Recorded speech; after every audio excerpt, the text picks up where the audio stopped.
Hey guys, welcome back to another episode of Beyond the Vowz.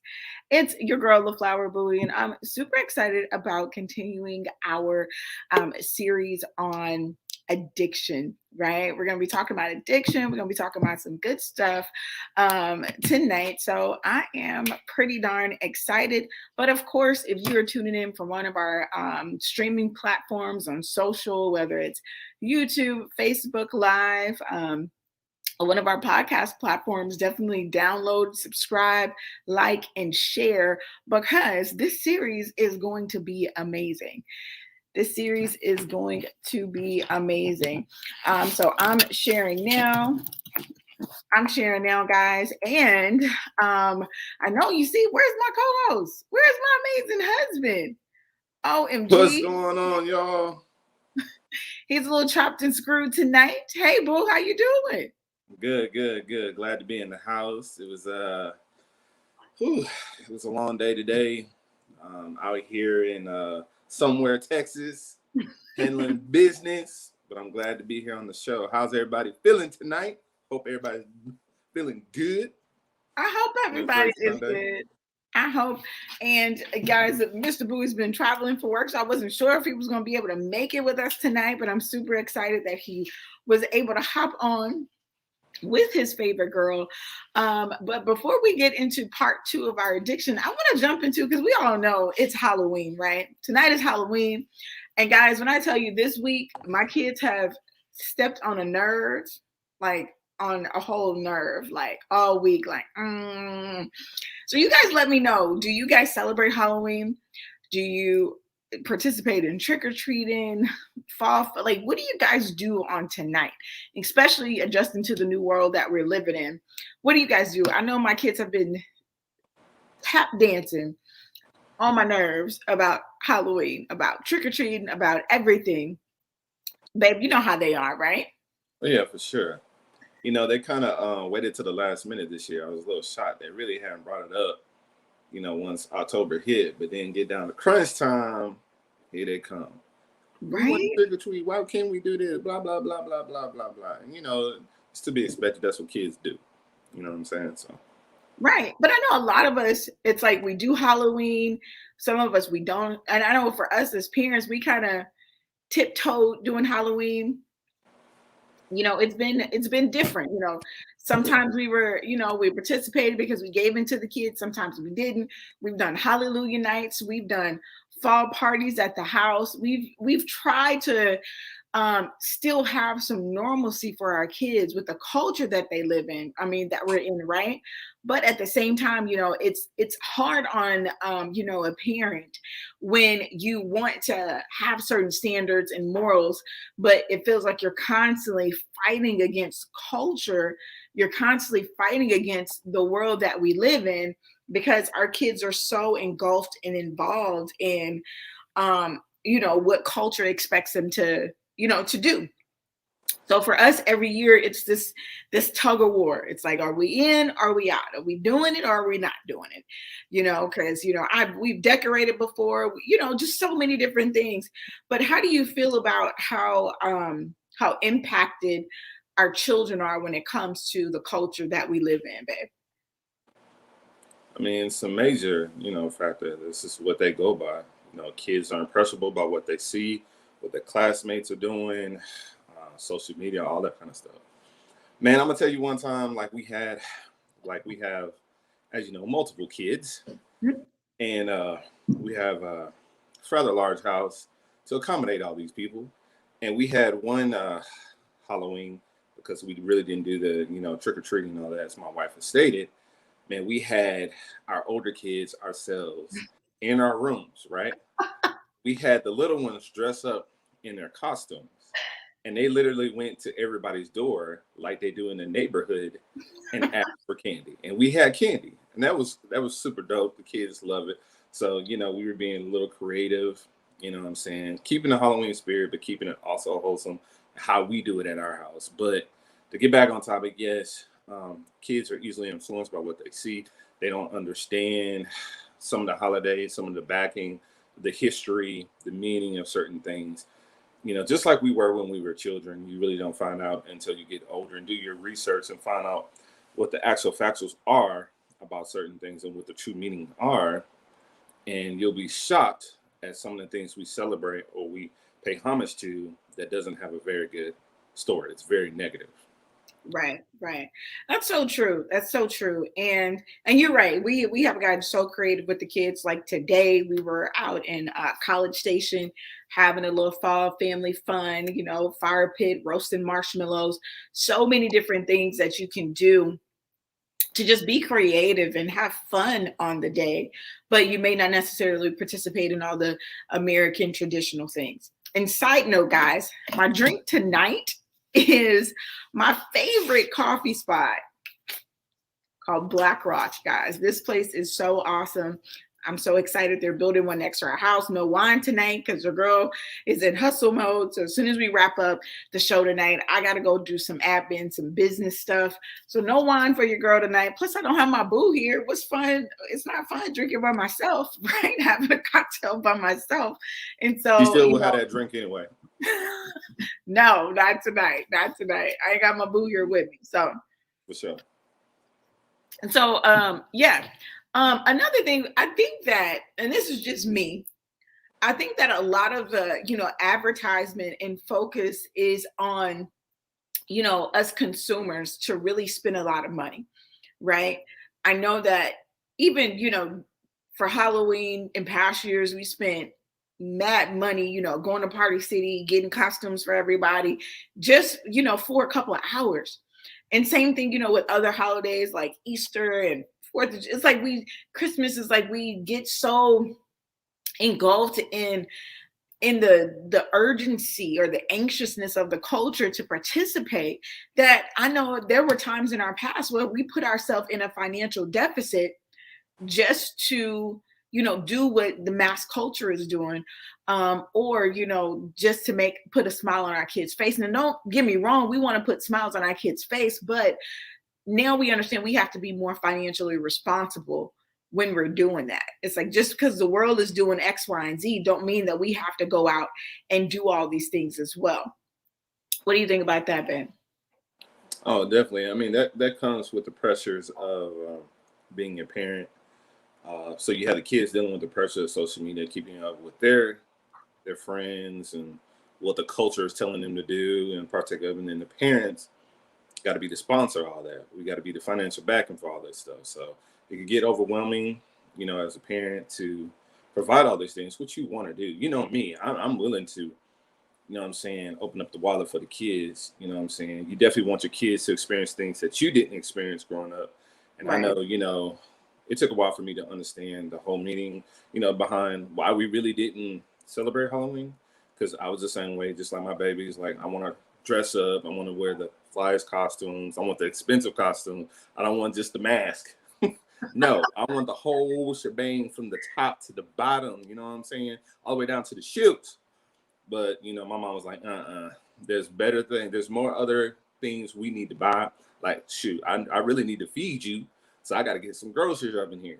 So, but there are pressures for parents, for guardians to keep up with everybody else, to make sure the kids are fly, looking good, smelling good, and keeping up with the Joneses.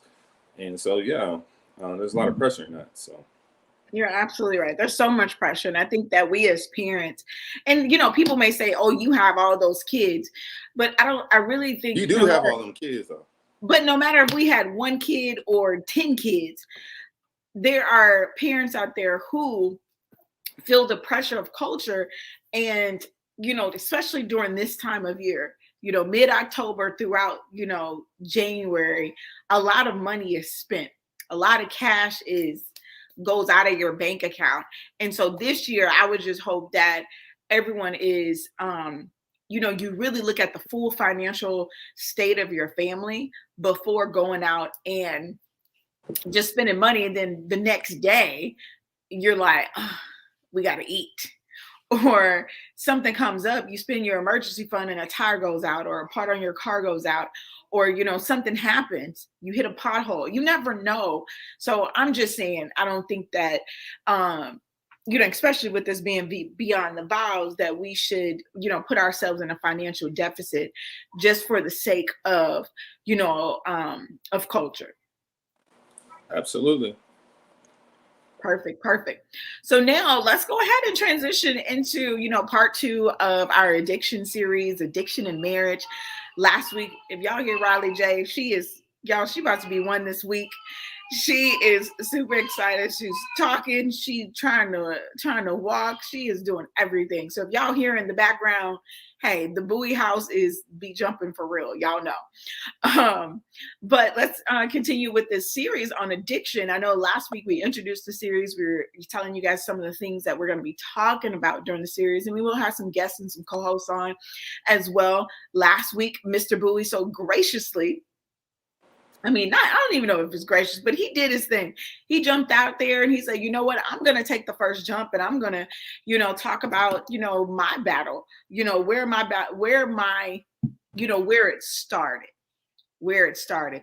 So I'm curious to know, Mr. Bowie, did you get any phone calls this past week after you shared so candidly your experience with the magazine? No, I didn't get any phone calls or unexpected texts or anything like that. Well, I wouldn't say unexpected. It would be expected text for some people. Might have caught some people off guard, but no, I haven't. Nobody's reached out or said anything, about what I was talking about. But I know that it was something that I had to, get off my chest and talk about. This is something, like I said, a lot of these things are demons in our closets, skeletons in our closets we don't want to talk about, that we don't want to address because we have, we're still dealing with them today. Or if it was a painful transition, painful process, and like getting over an addiction and getting over something like that, that's had a hold on you for so long, it is painful. It's a process. And I know a lot of people say, you can just pray it away. Yeah, that's part of it. Don't get me wrong. This is a lot of the things we're dealing with is spiritual. It's not so much as physical, and we go wrong in trying to fight spiritual things with flesh things, and it doesn't go. But there's a whole bunch of things that go with this, as far as recognizing what your problem is, knowing you have a problem, how to seek help, what steps need to be taken. It's a process. There's so many emotions you're going to go through. It's a healing thing. This is not something that's going to happen overnight. So don't feel bad if you have an addiction, if you're going through something and it's just not, you can't correct it and overnight. And I will say you will, and I hate to say this, in some cases, you will relapse. It's kind of, I hate to say, sometimes it's part of the process, because it's like, you get a deeper understanding of healing. Like, you haven't fully healed. When you relapse, you didn't fully heal from that thing. You kind of maybe pacified it, swept it underneath the rug, kind of just put it on the back burner, but you never fully healed from that thing. I gotcha. And I think that you're so right. It's like there will be times that you may relapse. There will be times where you say, I'm done with this. I don't want to know more. And then you find yourself, back at that situation or back indulging in whatever your addiction is. What I find is that, sometimes our healing takes place in layers, in little pieces at a time. And because we don't get to the point of our addiction, your addiction doesn't, become full-fledged overnight, right? It takes time for it to, really even become an addiction. It could be a habit. It could be just something that you like. And then you find out that, hey, I'm indulging in this every day, multiple times a day, right? And so you're so right, babe, that you have to understand that your healing is a process. When last week we talked about, first thing is that you recognize that you have an addiction. And then 2 is that you get to the point where you're ready for help.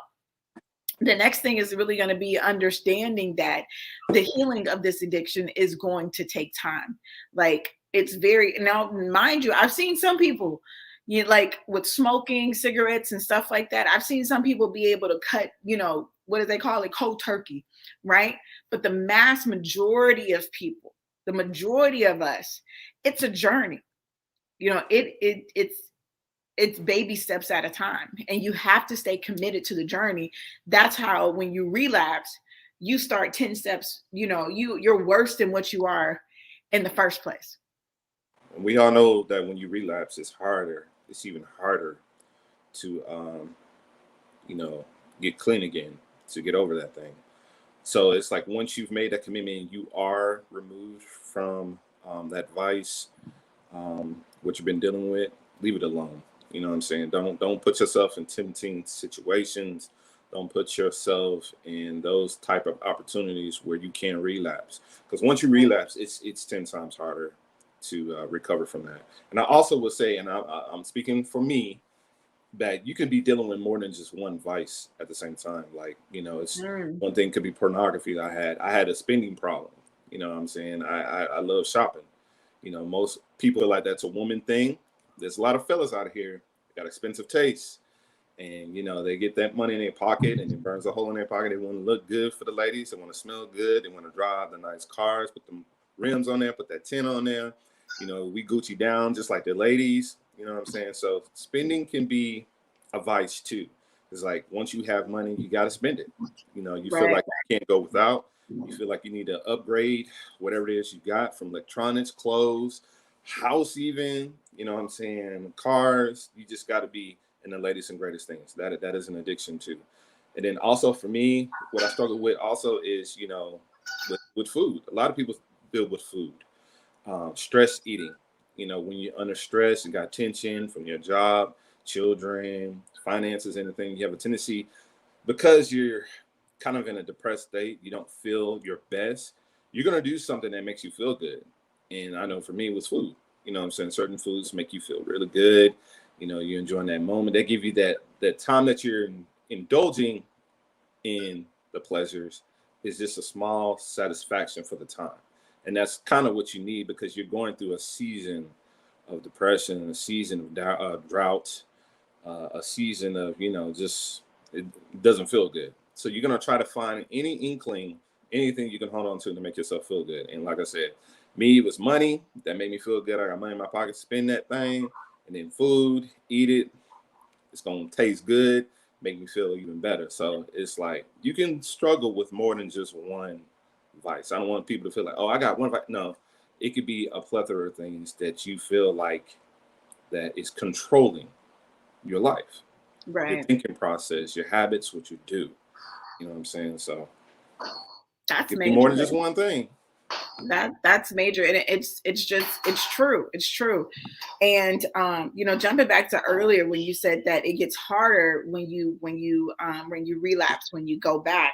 I love how the scripture, I think it's I'm waiting for it to come up, but basically the scripture references Mark 12:45. It talks about when one demon flees, and if you go back to that thing, it's going to bring seven more demons with it. It's going to bring seven more. So guess what? Now, instead of battling one, now you're battling 8. Wow. Now you're battling 8, right? And we know 8 is the number of new beginnings, right? So it's a new beginning of a new struggle that you're fighting with. It's a new beginning of a new struggle that you're fighting with, because it's going to be even harder for you to overcome that thing. But I'm glad that you touched on the eating, because that has definitely been one of my vices. And I really a lot of people's vices.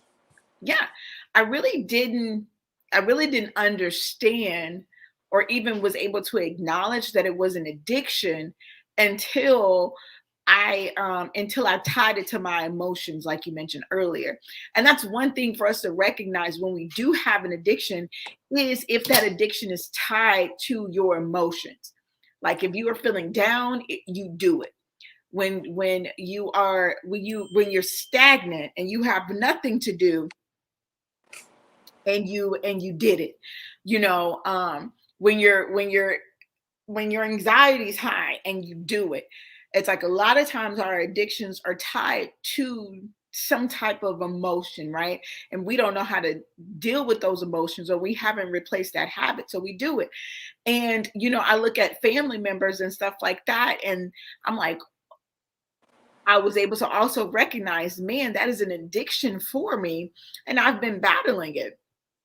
And I tell you, it's hard. It's hard because but mine is a little, it's strange because also with that addiction when it comes to food, sometimes my addiction is to not even eat at all.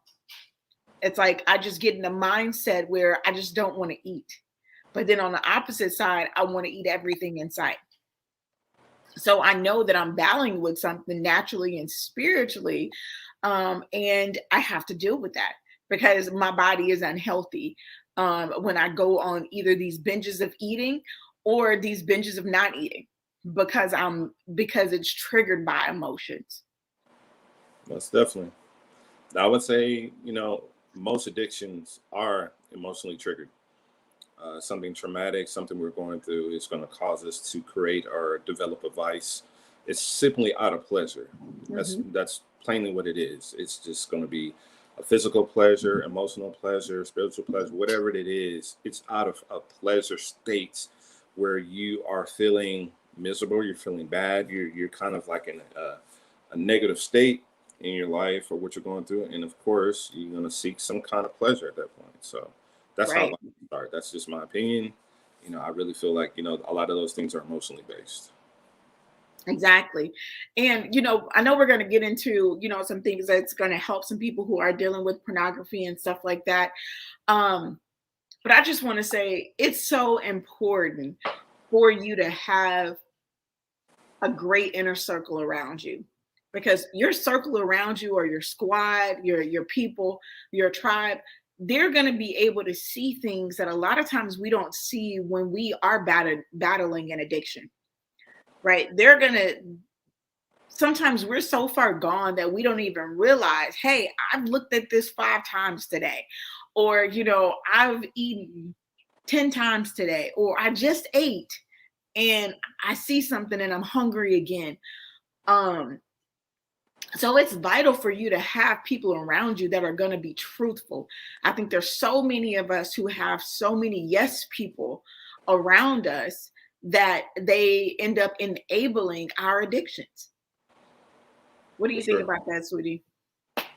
Yeah, I mean, you got enablers. I mean, you're gonna have somebody in your life that's enabling you, and that's what we're gonna get into. Dealing with family members, especially as a spouse, because if your spouse is going through an addiction, you're going through it with them.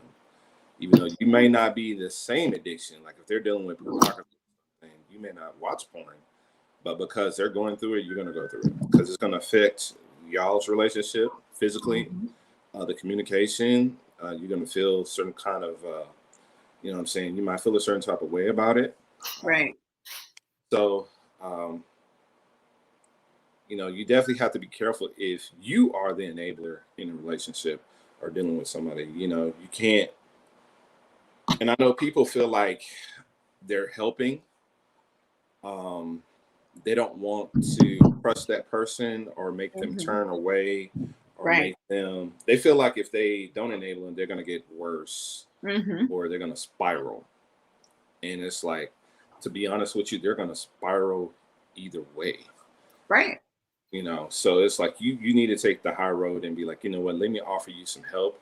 And some of the best help you can give is cutting somebody off and say, That's hey, true. I'm no longer going to be funding this. I'm no longer going to be supporting this.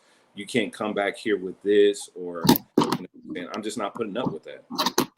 But a lot of us, because they're our loved ones, we care so much about their well-being.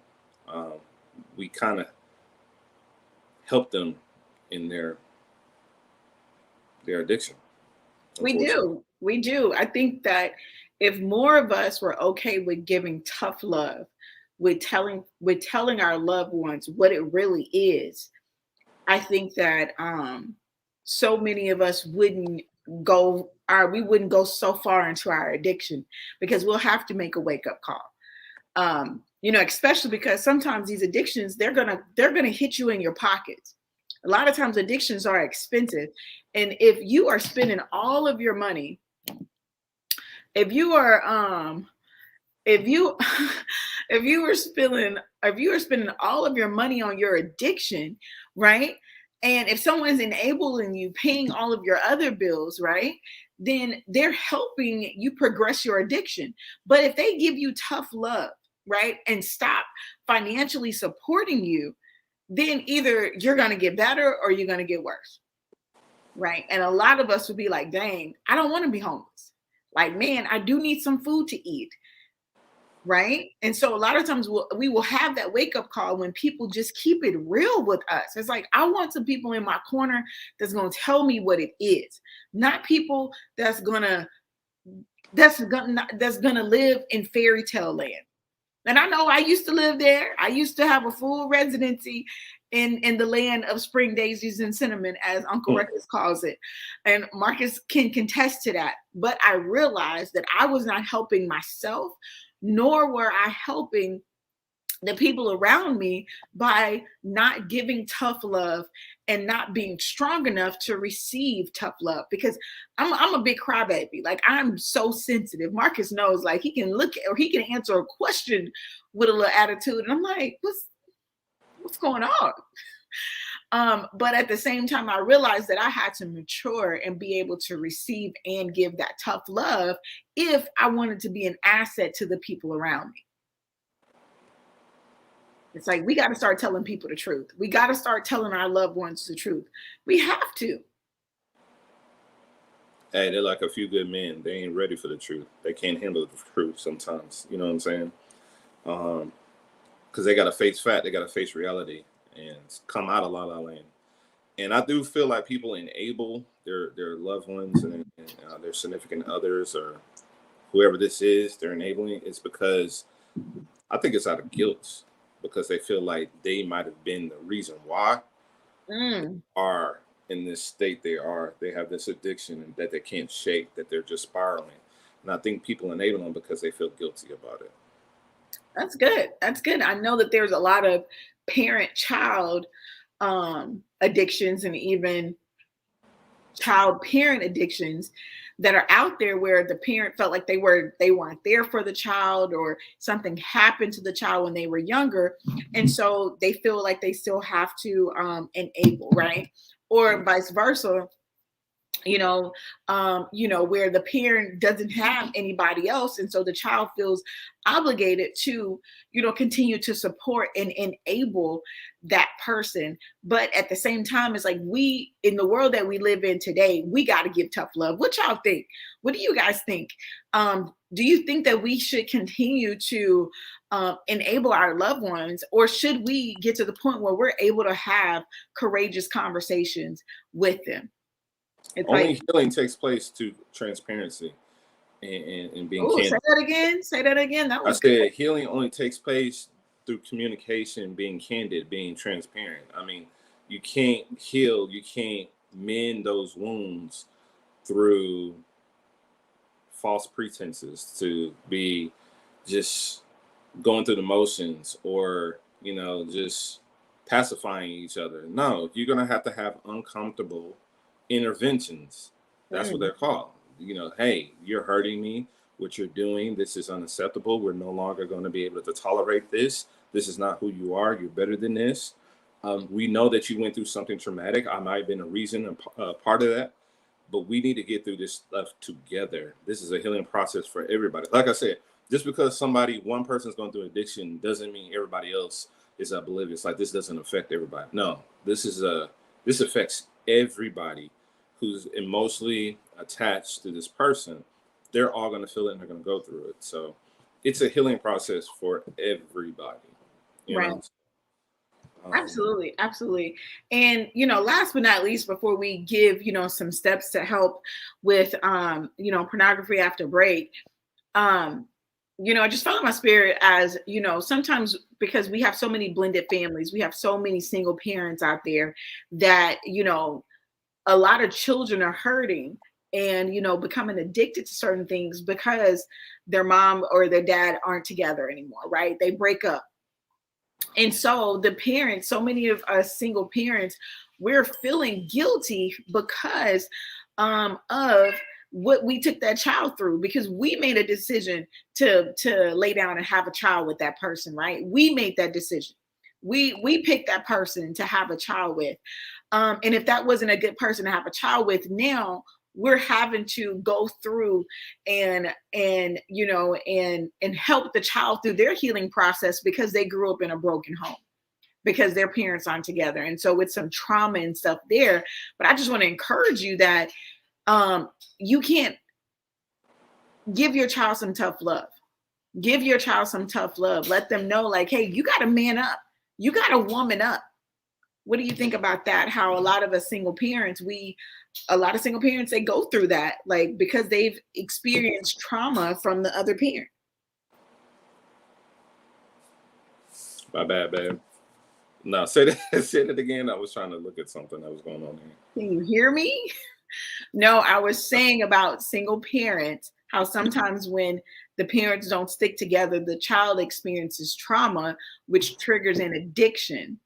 I was like, what do you say that the parents have to do to ensure that they're not enabling that child just because the child experienced trauma from two people not staying together? You have to slow it down like I was slow. But anyway, okay.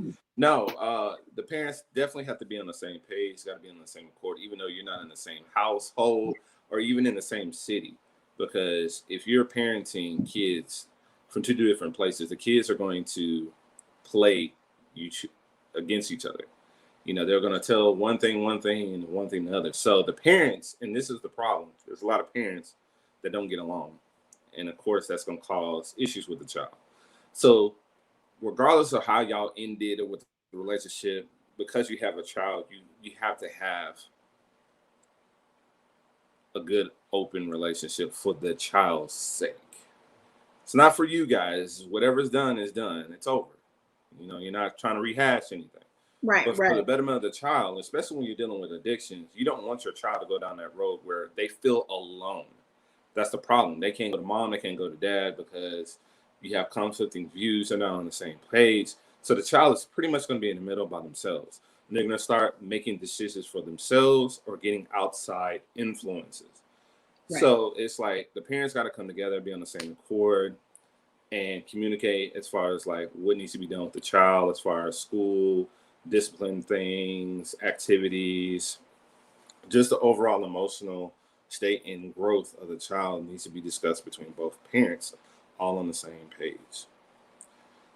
So I'm a living testimony on that. You know what I'm saying? When you have you're trying to parent a child in another household and you kind of clash with the other parent, it's going to cause strife and issues with the child. So you have to be on good terms, talking terms. You may not have to be the best of friends, have to like each other, or you know what I'm saying, but y'all have to have the same views when it comes to the child. And that's hard because a lot of times we don't. But guys, we got to take a quick break. We will be right back. And when we come right back, we'll jump into some of those steps that you can take if you are dealing with, an addiction, especially a pornography addiction. We will be right back. Hey, it's your girl, Lisa Danae, owner and general manager of Stunner Radio. We are urban talk radio, broadcasting live and pre-recorded shows 24/7 at stunnerradio.com and all podcast platforms. I'm happy to announce that we are going to be a part of the largest radio and press junket in the state of Texas. That's right. It is the Radio and Press Junket presented by Loud Music. I want to see you there. If you are an artist, you need to be a part of this event. Go to loudmusic.com/press to get your passes, or just click the link in our bio here at Stunner Radio. We're going to be there. Hope to see you there too. Awesome. You guys definitely click the link and check out the junket, guys. All right, guys. So we're going to jump into a couple of things that you can do to help with your addiction if you are dealing with pornography. Okay. So one of the first things, and we've already talked about,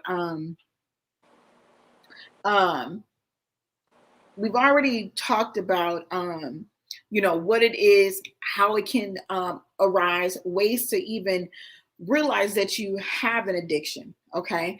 But just to go over a couple more things, like if you're still like, man, I don't have an addiction.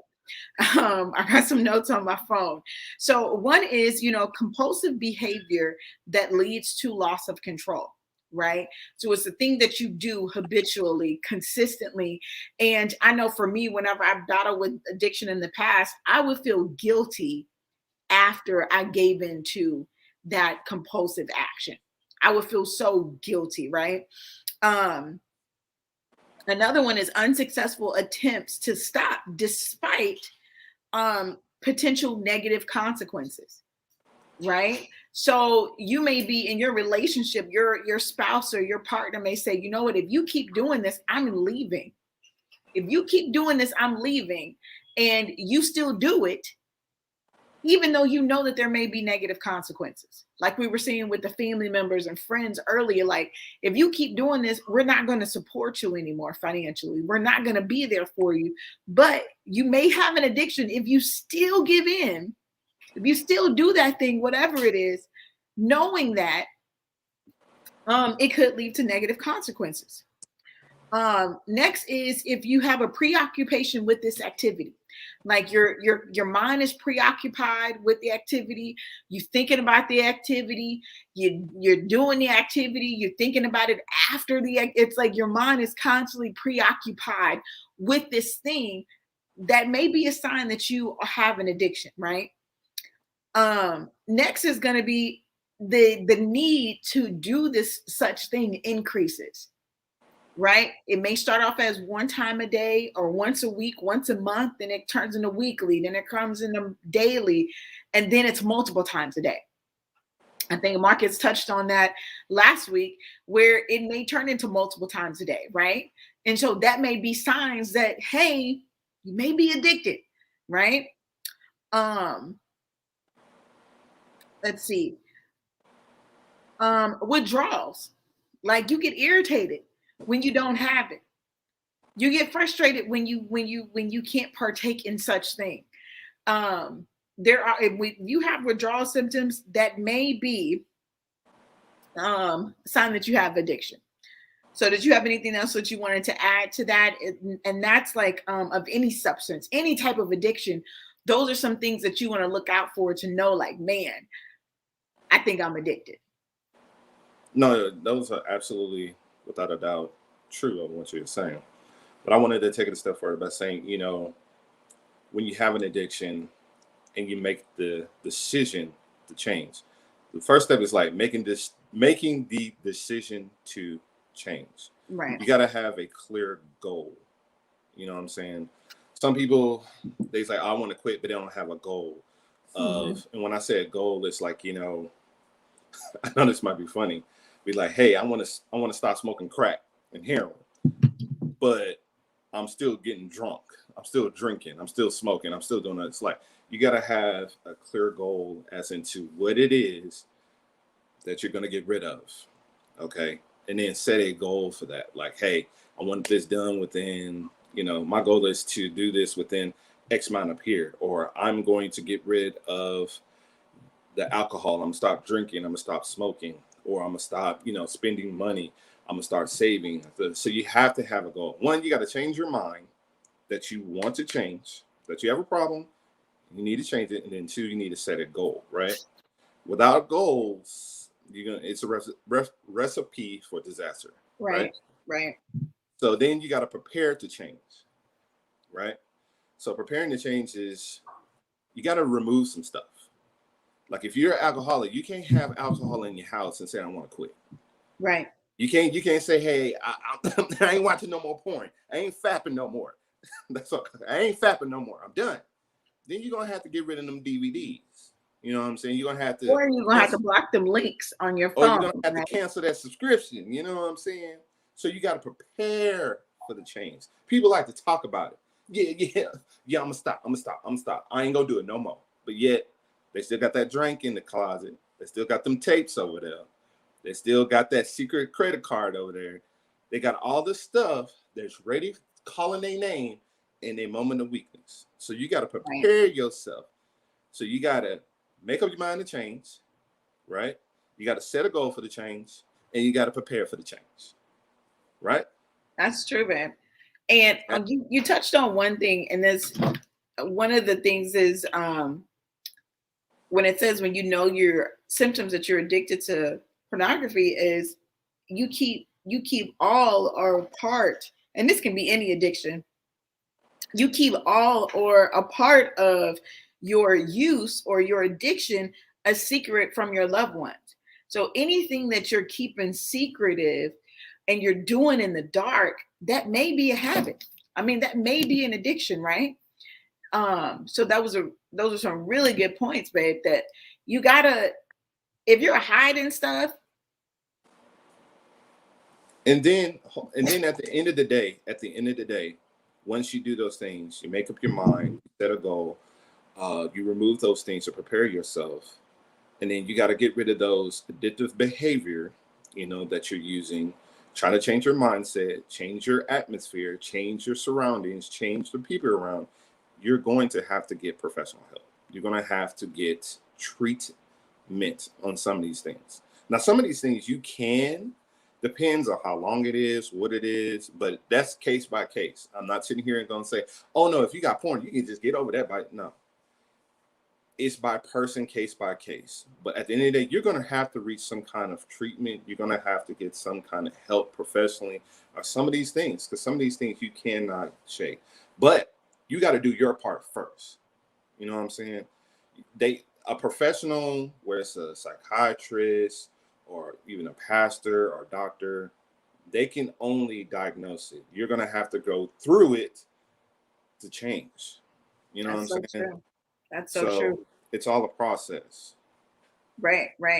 And you're right. That's one of the biggest things. It's like after you've taken those steps, like you've acknowledged it, you've committed to change, you've taken those steps to change. If you see that you are continually to fall back and going to go watch it, going to go do it, it's like you still craving it and you're like, oh, I cannot shake this on my own. Then yes, the next step would be to share. You got to open up and share. I would say first, you want to share with your partner, you want to share with your spouse what you're going through so that they can help be a support system for you, because they're the ones that see you every day. They're the one who can literally be your accountability partner, in your moment of weakness, or say, and really just help you in that journey. And one thing, when you do have that accountability partner, don't get frustrated or aggravated with them when they ask you like, hey, how's it going today? Did you, were you able to commit to your goal today? Were you able to do something else instead of giving into that addiction? Because that's what I noticed is so many times when we have that accountability partner, especially our spouse, we get frustrated when they're just doing their part.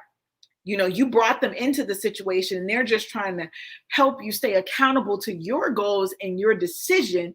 But because you probably given in, now you feeling irritable when they ask you about it.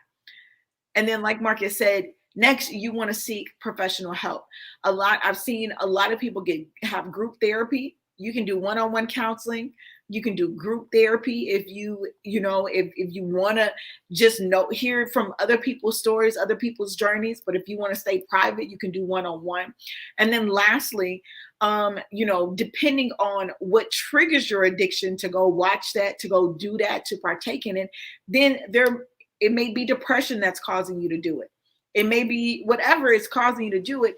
Then, like Marcus said, we need to intervene or help the situations with some medication. So guys, those are the steps that can really help you overcome your addiction with pornography. It can be done. It has been done. Yes, And if you do backtrack, it's okay. Get back on that thing and let your accountability partner know, like, hey, I need more help or I need more time. And you know what? I'm gonna give you some hints, guys. It doesn't have to be cold turkey. I'm gonna just use this as an example. If you're a porn watcher like I was, and you watch it maybe 7 days a week, you might want to say, hey, I'm gonna cut that down to 5. Then I'm gonna cut it down to 4. Then I'm gonna cut it down to 2. Or whatever the case might be. It's baby steps. It's not like you got to completely go cold turkey, because that's when you relapse. That's when the goals aren't realistic. You have to set realistic goals. Like, hey, I'm gonna start taking baby steps. You know. So also too, a lot of these things too. Now, don't get me wrong; these are things that we've been dealing with for a long time. But some of it, I'm gonna be honest with you, we got too much free time, and idle hands is the devil's playground, and we get ourselves in stuff. So a lot of this stuff can be replaced with other positive things. You know what I'm saying? I'm just using an example, like, instead of like watching porn, you could find out that you like to paint or you like to go bowling. I mean, there's different things that you can replace that pleasure, that adrenaline, or whatever you want to call it. There's some things that are deep rooted and emotional and that has to be broken, but some of the stuff, we just got too much free time. And we was just there that day, had nothing to do, and say, hey, let me look at this, or hey, let me do that. And then it becomes a habit. No, you need to replace that habit with something else. Right. Absolutely. Absolutely. And for anyone who, if you're watching it because you have desires that you are not able to fulfill within your relationship, talk with your spouse about it. Have that open conversation, because you never know. They may be wanting to try whatever you watching. You never know. You never know. And both of y'all can be an addict together. Is that what you said? No, I'm saying, if let's say that there's certain types of activities that you haven't discussed with your partner, but you go and watch it on these videos or subscriptions. I'm saying talk to your spouse about that activity, because they may be okay with doing it. You just never know until you have that conversation. But I guarantee you, your spouse knows what you're doing, right? And the longer if they're in tune with you, they do. Some people are oblivious and have That's true. That's true. Oh my God, I didn't know that. Like, really? If you're in tune with your spouse,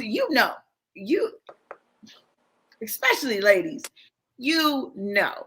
Women's intuition. You just know. We pay attention to details. We pay attention to how things are, how things flow. We pay attention to those things. Sometimes I think men's radars are broke. I just don't think y'all are as detail oriented as a lot of women are. No, we're not. I think you guys just glaze over things. Like, there's been things I brought to your attention and you like. Yeah, we're big picture detailed. We're big picture. That's what we see long term. The big broad picture. Y'all are detailed. All the little bricks. And we see the finished product of the home. Y'all are more intricate in the brick, the mortar, all this stuff. We're like, yeah, but this is what we're gonna get to. This is what we're gonna be. And you're like, yeah, but what about this? We need this color, this detail. What about that? That edge, that angle, this. Y'all are very detail oriented. Yes. Yeah, we are. And a lot of times, a lot of men don't realize how detailed their wives are, and how we already know half the stuff. We already know half the stuff. Y'all think y'all know. No, especially when it comes to addiction. A lot of times women already know that there is something going on, or some type of addiction going on, but we may not be able to put our finger on it, or sometimes we'll be able just to call it out. And we're just trying to figure out, okay, how do I let him know that I know, because he thinks that I'm clueless? Just drop him a note. Yeah, put a note on his truck. Put a note on his truck and like, I see you. I know what you're doing. Let's talk about this, because this is impacting me this way. Your addiction is making me feel this way. And then that goes back to the symptoms of addiction, because if you know that your actions are impacting the people that you love, then that knowing that it's impacting them should be a catalyst for you to take the steps that we talked about tonight to start transitioning away from that addiction, especially when it comes to pornography. I absolutely agree. So what else you got? You got any of them cards tonight? Let's see what I got. I got to get us some new cards too. We do. I mean, we haven't gone through the full deck. The full decks.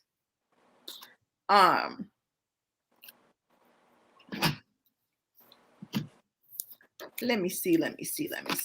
So definitely, guys, there's so many local people that I know we have people watching all over the world. So I don't want to just give specific resources for our area, but definitely seek help. Start having those conversations. That's going to be a huge step in you overcoming that addiction, because we are more than conquerors, right? We can do all things through Christ who strengthens us, right? So we can overcome these things. We just have to, like Marcus said, go through the process to overcome them. All right, Marcus, this is a question for you. So guys, we're going to jump into our ACE metaphor questions. Let's talk tonight. If you guys haven't picked up this deck of cards, it definitely will take you to some interesting places in your relationship. These are great questions to talk about on date night. You can put a few cards in your purse, whip them out at the dinner table. Who knows? And when you guys are just chilling, sipping on a cocktail together, these are great questions, because these questions, this deck of cards, make you they're thought-provoking. They're thought-provoking on things that we typically don't talk about on the day-to-day basis, right? So Marcus, if you could take me anywhere in the world right now, where would it be and why?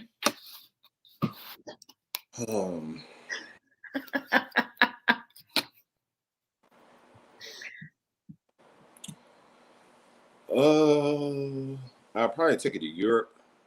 I know that's really broad. Yes. I've been to Europe. I want to go to London. I want to go to France. I want to go to Spain. I want to go to all that. So that's where I would probably take you, because that's where I want to go. And we said we wanted to travel more. I know that's not really romantical. No, it's not. That's what I want to do. Okay.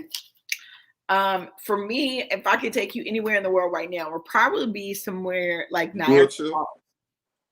What did you say? Did you say Brookshire? Yeah. You are tacky boots. Tacky.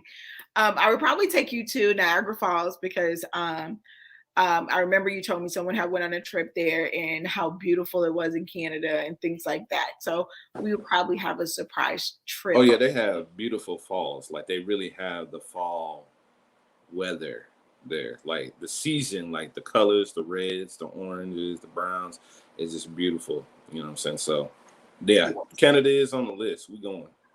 Absolutely. Got that passport? Here's another one.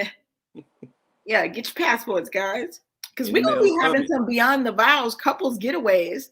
I don't want to put too much out there now, but I know you and your man, your girl, I know y'all waiting on a retreat. So we got some Beyond the Vowz retreats coming up next year, 2022. So get your passports ready, because we will have some domestic, but we're also going to have some international. But next question, Mr. Bowie. This is a good one. I'm curious to know what your answer is going to be. Marcus, what has loving LaFlower taught you about yourself? What has loving me taught you about yourself? That I am really patient, and that I'm patience was one. I knew I had patience before, but you definitely taught me another level of patience, to be understanding and sympathetic and empathetic and all them ethics that you can be with somebody. That you've taught me that that you can't pass judgments on people because of what you think they need to do. You need to allow them to go through a process that they got to go through. And so, and this is a big thing. This is for anything. Love them where they're at, not where you want them to be. Love them where they're at. You know what I'm saying? We have a habit of wanting, like, oh, she needs to be this, or he needs to be up here, but they're not there at all. So love them where they're at. And you have taught me that. And then you've also allowed me to understand that I'm a pretty good, husband. I think I handle my business, taking care of my wife. Because sometimes, as men, we don't get, we kind of, I don't want to say insecure, but sometimes you know, we get lost in the shuffle as far as like what we do as husbands and fathers and fixing stuff and paying bills and working and bringing home bacon, as they say, that sometimes we don't feel appreciated.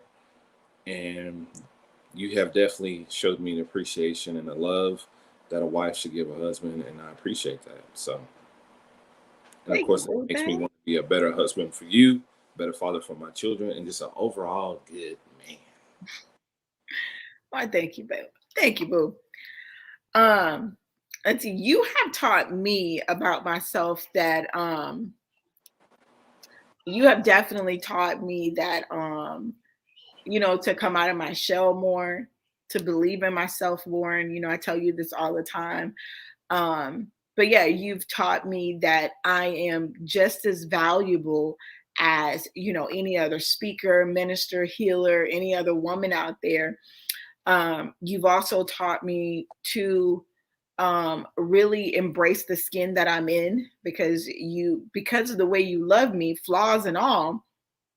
It's like I am beautiful, I am worthy, and you have taught me to definitely, like, it's not a comparison game, that I'm only in competition with myself. Like, legit, that's it. That's it. In the mirror.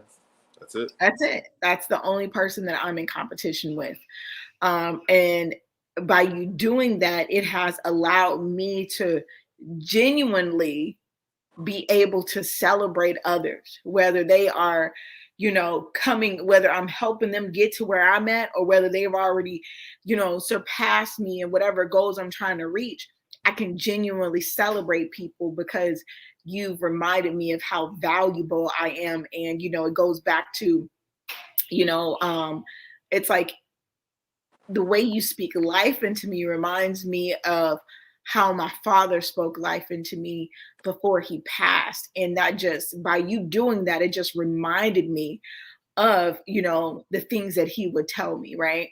But like you sometimes, like you said, I think a couple shows ago, or when we be talking, sometimes we lose sight in, you know, so many different things, or we don't believe, you know, the people who are closest to us, because we say, oh, you just love me, so you telling me that. But I know that when you speak those words to me, you genuinely and sincerely mean it. The last thing that you taught me about myself is that I did not used to view money as a tool, right? You know, my relationship with money was different. Even though I knew money, it was hard for me to spend that thing. It was hard for me to use money as a tool, and I never wanted to spend money on myself. So you taught me that I was doing myself an injustice by not breaking bread on myself. It's like I'll spend money on everybody else, but I did not do what was necessary for me. And so you taught me that, hey, I got to pay myself first, right? After God gets his money, savings get their money, before any of these bill collectors get their money, I got to take care of me. Like, I can't feel guilty for taking care of Flower, because if Flower's not okay, then, you know, our saying 2 to 210, if Flower's not okay, if Marcus isn't okay, then there's a whole lot of people that are counting on us. They're not going to be okay. And so I appreciate you, and I thank you, boo, for, you know, all of the encouraging words, for constantly building me up and just reminding me how worthy and valuable I am. So that's what a good husband's supposed to do. You know what I'm saying? Wink, wink. But I will say this, you know, because I've been flying a lot, I look at it like being on an airplane. You know, what they'll tell you when the stewardess come on, which hardly nobody pays attention. They're going through their safety protocols on the plane. And once the oxygen mask falls down, they always tell you to put your mask on first. Right. And a lot of people are like, why do I need to put mine on? Because it's like, if you help somebody else put theirs on, you don't have your own. So if you save them, you die. But you can't help other people if you're dead. So you need to help yourself first, take care of you, then you can help somebody else. A great man once told me, the best thing you can do for poor people or people in need is not to be one of them. So you need to level up. Say it one more time. The best way for you to help poor people or people in need is not to be one of them. So you need to be the one with the money. You need to be the one that's successful, the one that's leveling up. Because how can you level up somebody else up when you ain't leveled up? You in the gutter. Right. So I'll leave y'all with that. That's major. I think that's a good note for us to wrap up on tonight. You know, we gotta set the example, you gotta level up. And if you're battling with an addiction, if you're battling with pornography, guys, and if you are ready, if you've acknowledged it and if you're ready, take those steps that we talked about. Go back and watch the replay, reach out for some help, have conversations, raise your hand. Do not suffer in silence. I tell that to my coaching classes all the time. Don't suffer in silence, because when you suffer in silence, you set yourself up for failure. Amen. All right, guys. Well, thank you so much for tuning in into Addiction and Marriage Part 2. Look out for next week's episode. It's going to be a banger, as my husband calls it. No, we're going to be here. We're going to be here. You're welcome. We're going to, have another informative show. We're going to have a testimony next week of someone who has been able to overcome their addiction. And so I'm super excited about that. But guys, just remember, please remember, always remember to never, ever settle. Always take it to the next level. Until next time, guys. Peace. Good night.